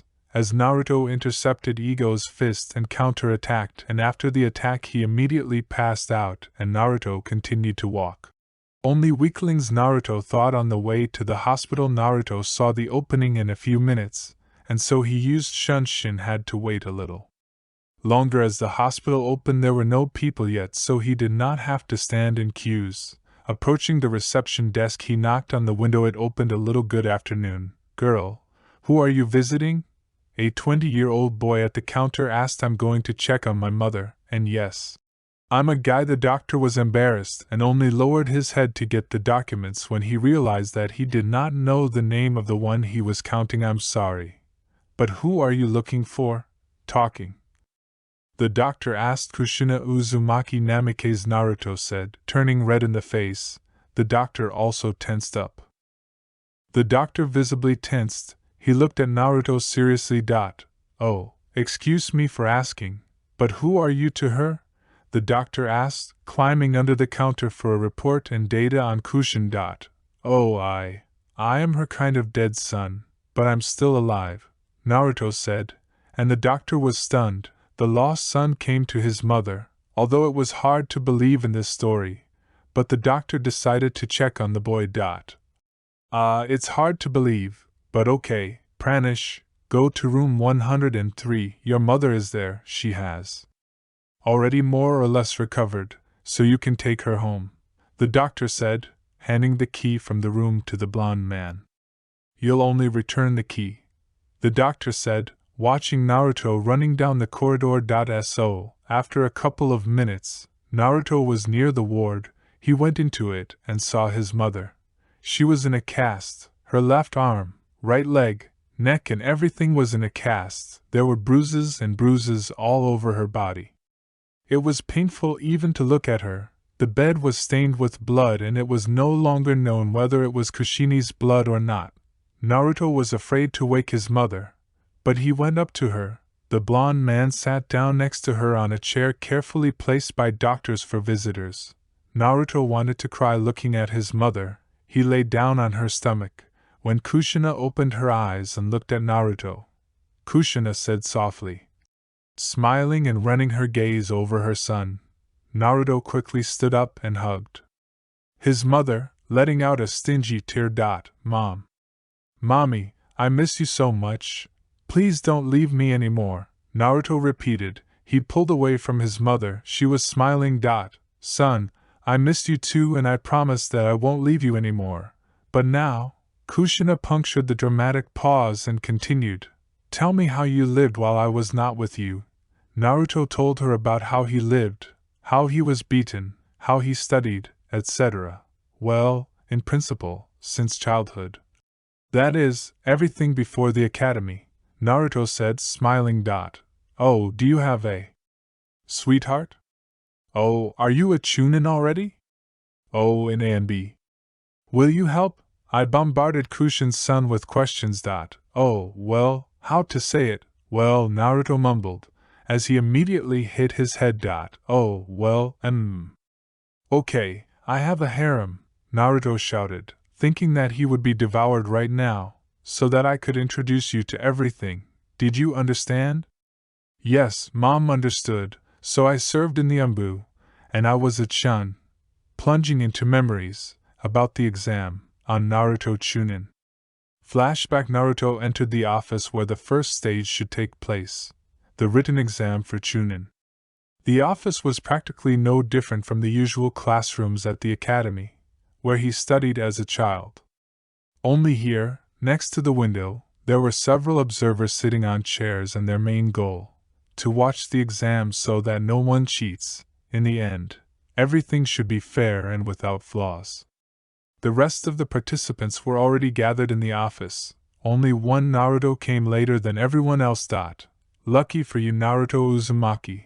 We were already going to suspend you from the exam for not going to it. The instructor sighed. Come here quickly and sit at the desk to solve the test. I strongly advise you not to cheat. Note that you are cheating. Instant exclusion from the exam, the instructor said with contempt. Naruto meekly nodded his head and sat down on the desk next to some kid. When Naruto looked at the questions, he just grinned. They were too light and not heavy. It was very easy to solve them. Although if you look around, you could see that almost everyone is sitting in a panic and can't do anything. Hey! Let me write it off, please. The kid who was sitting with Naruto said softly. I'm sorry, but you'll have to think with your own brains, Naruto said briefly and continued to solve the questions in the test. Then let's move on to plan B. The kid smiled and imperceptibly put his hand on Naruto's knee. At that moment, everything began to swim in Tanjiro's eyes. Is this really hypnosis? Naruto's body was very relaxed, as if he was now in some other dimension. So good, no. It's not all just like that. Most likely it's an illusion. Naruto somehow managed to suppress this illusion in his head. He immediately looked into the eyes of that kid, who only smiled nervously when he saw that his hypnosis did not work on Naruto. After all, this kid is just an amateur in hypnosis. Naruto calmly finished the rest of the test. Ibiki noticed the oddities in Naruto's behavior, but did not do anything. Ibiki connected his ki and began to put pressure on all the children with it. And now, the 10th question. Pressing down with all his ki, he put the chakra in his voice and continued. Anyone who does not answer it will not be able to pass the exam never again. But if you leave, then your team will leave the examen without the possibility of continuing it. Several teams raised their hands, intending to leave. Among them was Yamanaka. Naruto folded the previously unknown seals under the table and asked, Bloody shackles, pain of love, dancing blade. A bloody shackle appeared on Ino's hand. She wriggled like a snake. Ino was scared, but a thin thread of blood pointed at Naruto. Ino became calmer. There was a bloody shackle on Ino's other hand, so there was no way to raise his hand. It looks like no one else is going to leave, Ibiki said, dragging out a dramatic pause. Everyone who stayed passed, Ibiki shouted, as soon as the fetters from Ino disappeared, and all who remained were glad that they had made the right decision. Anka appeared in the office through the window. Hi, Ibiki. Why are there so many of them? I understand. The years are not the same anymore. PH, Anko said, looking around the classroom.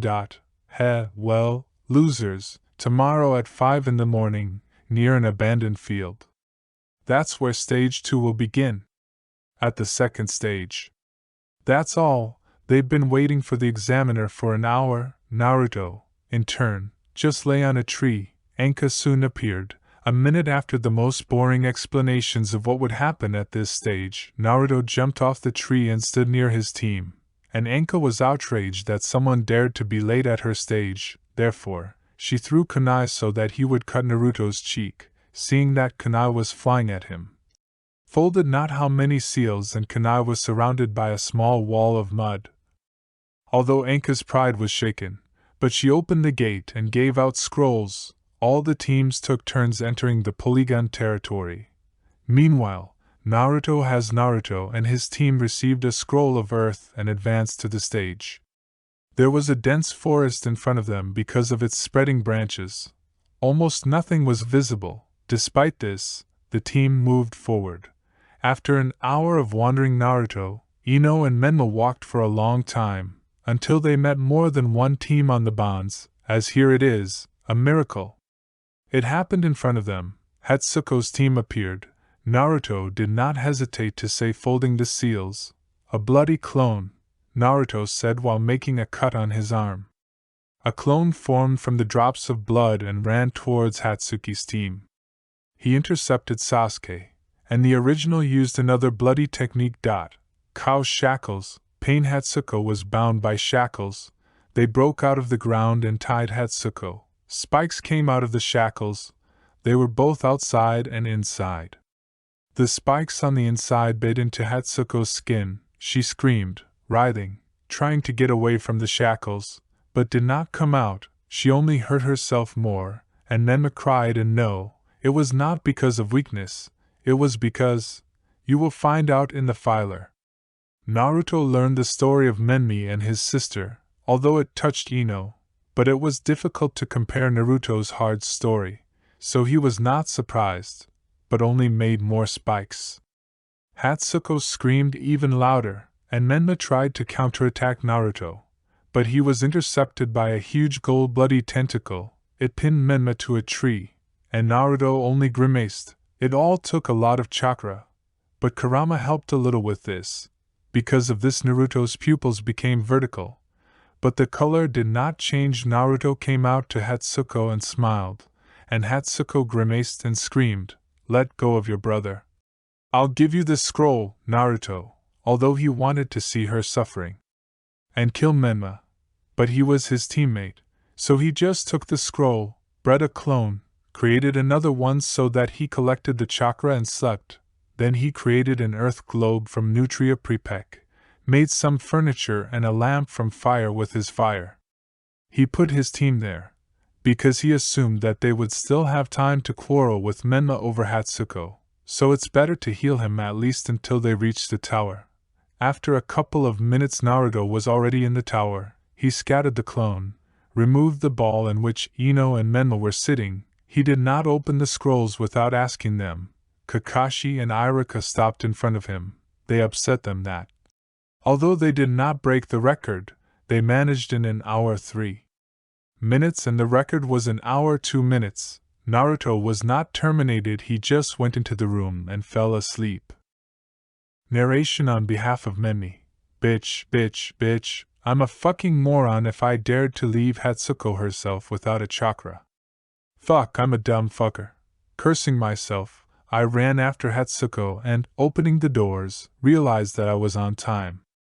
Minato had already swung his hand with kunai at my sister, which is why I didn't waste any time, slipped through and a terrible pain eating me alive pierced my back.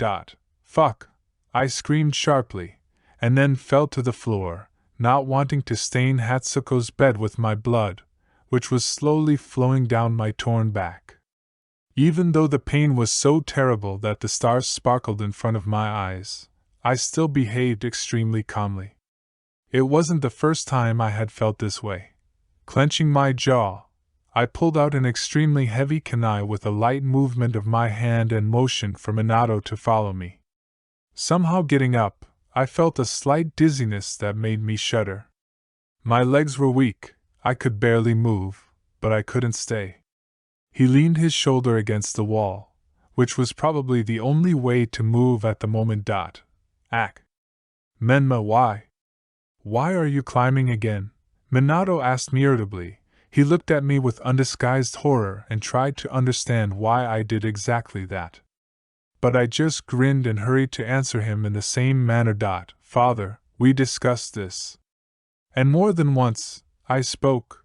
But I knew that he would not leave me alone until I explained all the details to him several times. Let's repeat 48 times. As usual, I'm defending Hatsuko because she's my sister, and if she's Uzumaki, it's not a verdict. And yes, I know why you treat them like that, and it was certainly a terrible act on their part, but you also know that Kushina, and even more so, Hatsuko, were not to blame for that incident. You shouldn't mock them. The lecture has just begun. Should I continue? I asked the question and, looking humbly at Minato, frowned. He looked like a small child who had just been robbed of his most intimate toy. All I needed was to stamp my foot and purse my lips. Yes, I understand. That's it, go wherever you want, Minato said, throwing me out the door. Well, why did I explain to him at all, since he behaves like a real child? He went to his sister, tried to calm her down, while I began to heal my wounds using the most uncomplicated technique. The end of the filler is Menmi. The beginning of Minato's story. Another day. The day when the Namikaze clan should be destroyed. These guys like to show off too much. Their mere presence made you shudder, and the goosebumps tripled the race. And so, when it was Minato's birthday, the real massacre began. No one was able to resist the opponents. Only Minato, hiding in the most secret place, managed to survive and hate them. Naruto with Kushina in his arms was at home.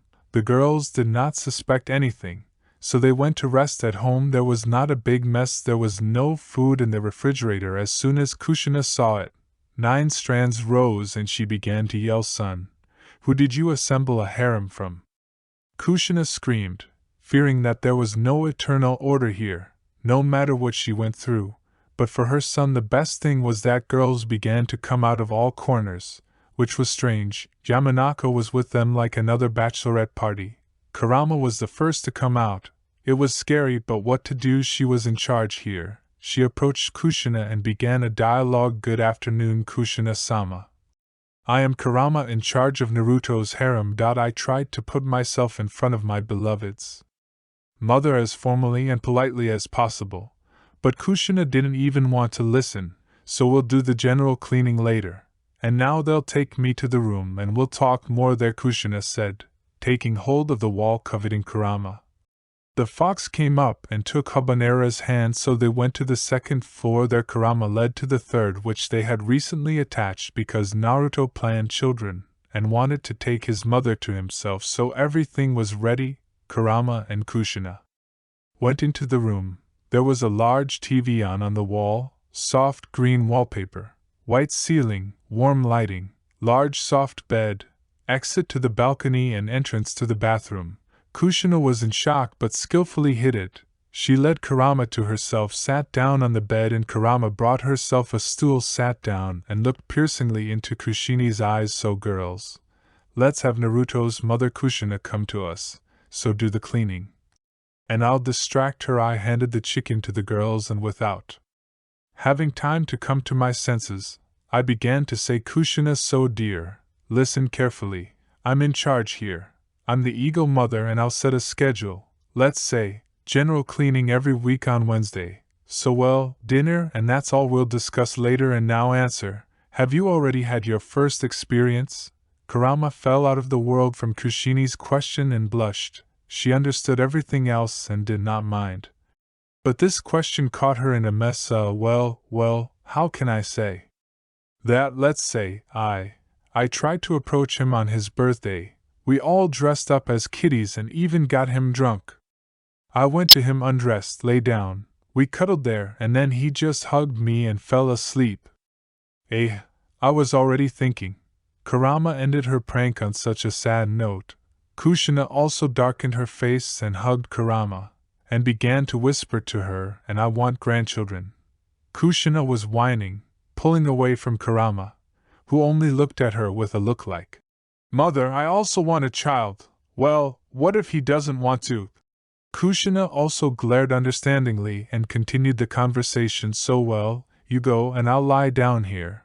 I'll take a break, you'll wake me up to cook, Kushina said. Laying down comfortably, Kurama left the room and sighed with relief. Finally her torture was over, there would be no questions, etc. Naruto was worried about how the acquaintance went, and knowing the nature of his mother, and why she was called the Bloody Habanera, immediately went to his mother's room. There near the door he found Kurama. He took her by the hand and led her to the first floor. Kurama did not figure out why and where they were going. Does he have some kind of conversation? But there were no answers yet, so the girl quietly followed Naruto, sometimes muttering something to herself. Naruto and Kurama went down to the kitchen. Naruto went to the table, pulled out a chair in front of himself, and sat down himself. The fox, already realizing that a serious conversation was about to begin, began to drill Naruto's gaze. A heavy breath was heard from Naruto. He visibly tensed, hunched over in his back, and put his hands on the table in front of him, pressing them into the lock. Kurama tensed even more. What kind of conversation is that? Kurama thought. She didn't even have time to finish the thought as Naruto continued the conversation in a languid, captivating voice. Although it looks more like a monologue, I am very sorry that everything turned out this way. Naruto, enough of these pauses. Say it normally, Kurama shouted at her, and it really started to annoy her. Oh Kurama, let me be serious for once. So, now I'm going on a mission for about a month in search of the last Ashushi.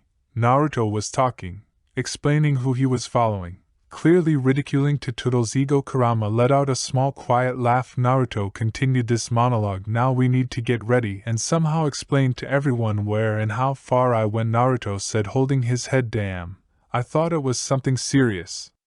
Now I will pass everything to the girls through our nets, Kurama said, putting her index fingers to her lips, and relayed the message. So the girl, our moron, will ride off after Uchiha for a month. Mika, please tell this news to Kushina.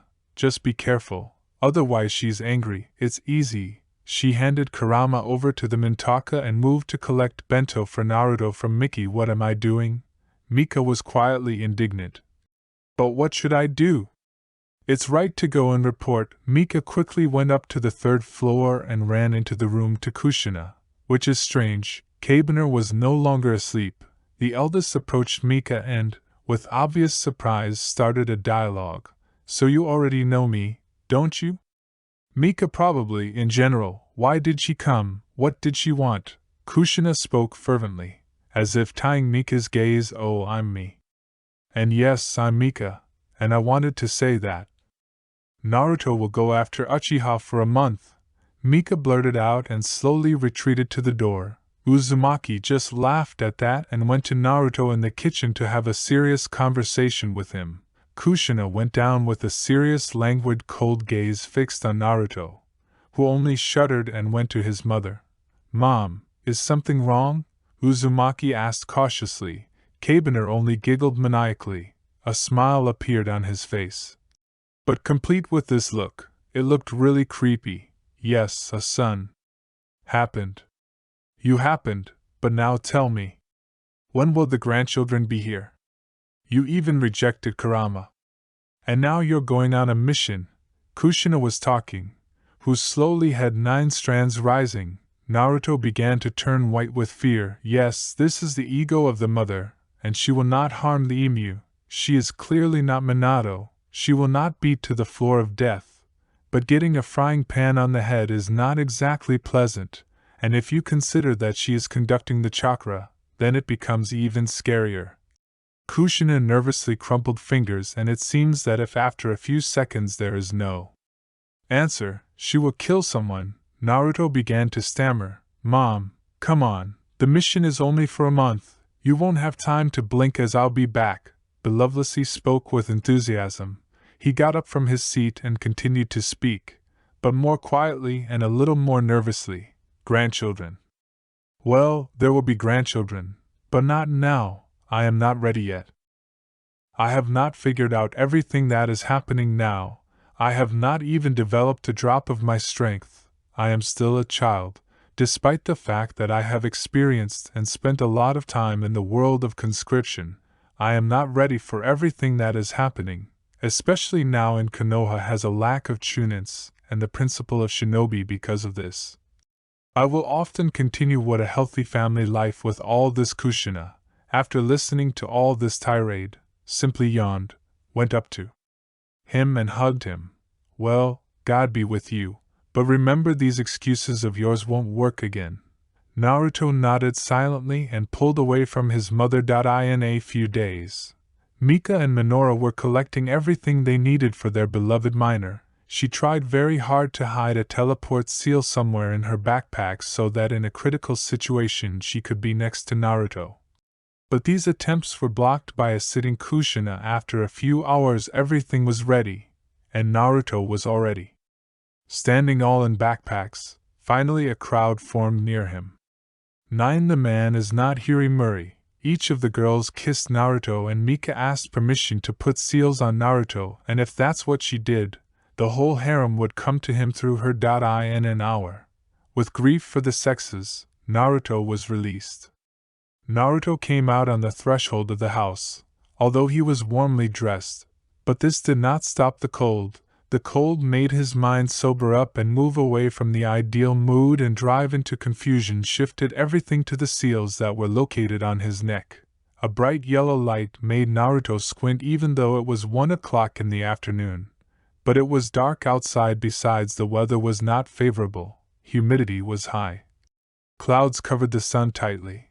Rain was going to fall, or most likely snow. After all, it was already the first day of winter. Naruto walked down the street. There were few people, but those who were on the streets at home looked with recognition at Naruto. His long white hair was fluttering in the wind. It seemed that if you add horns and rinnegan to his appearance, then he would be a new Kaguruma. A dark cloak almost dragged along the ground. Naruto walked quietly and dejectedly. Too many problems piled on him, already 118.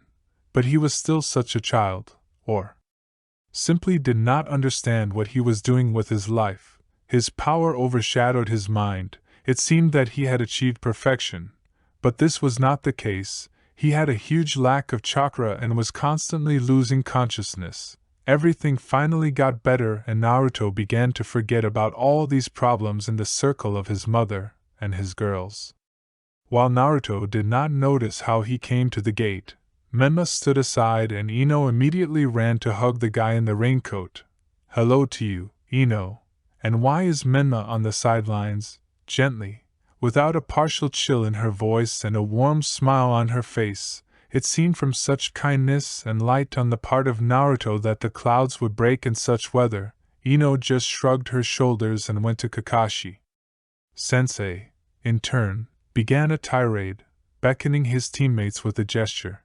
"You can see that the weather is not bad for us, so we will go a day longer, and the amount of danger will also increase, so be in constant combat readiness." Kakashi spoke. He gestured that it was time to move out. The team went out the gate of the village, hidden in the foliage, in the hope that they would return here with Uchiha.